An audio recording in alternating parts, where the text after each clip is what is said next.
பரிசுத்தத்துக்கு என்ன அர்த்தம்னா, இங்கிலீஷில் வந்து ஹோலி, இங்கிலீஷில் ஹோலி, HOLY, ஹோலி. அப்புறம் புனிதமானது. பரிசுத்தம்னா நிறைய பேர் கிராமத்தில் புனிதான பேர் வச்சிருப்பாங்க. புனிதா யாராவது இருக்கீங்களா? கிராமத்தில் இருக்காங்களா? புனிதா நிறைய பேர் கிறிஸ்தவங்க தான் புனிதான பேர் வச்சிருப்பாங்க. புனிதமானது, பரிசுத்தமானது. இன்னொரு அர்த்தம் என்னன்னா, கடவுளுக்காக அர்ப்பணிக்கப்பட்டது. கடவுளுக்காக அர்ப்பணிக்கப்பட்டது. இந்த இடம், இந்த ஆலயம் கடவுளுக்காக அர்ப்பணிக்கப்பட்டது. இந்த நேரம், இந்த நாள் யாருக்காக அர்ப்பணிக்கப்பட்டது? கடவுளுக்காக. எந்த நாள்? ஞாயிற்றுக்கிழமை. பரிசுத்தமாக்கப்பட்டது. கடவுள் பரிசுத்தமாக்கிட்டார். 6 நாள் கடவுள் உலகத்தை உண்டாக்கினார். 7ஆவது நாளும் நீ ஓய்ந்திருக்க கடவுள் அப்படின்னு சொல்லி பரிசுத்த நாள் ஆகிட்டார். கடவுள் ஓய்ந்திருந்தார்.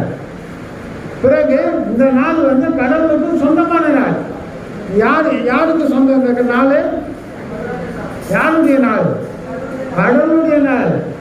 ஓய்வு நாள், பரிசுத்த நாள், ஆண்டவருடைய நாள். இந்த நாள் கடவுளுக்கு சொந்தம்.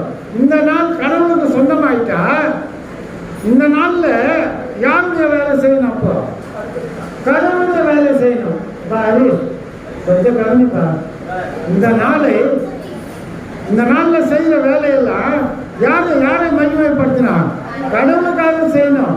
அதனால நீ சாப்பிட வேணான்னு சொல்ல, சாப்பிடு, கடைக்கு போ, அதெல்லாம் செய்யலாம்.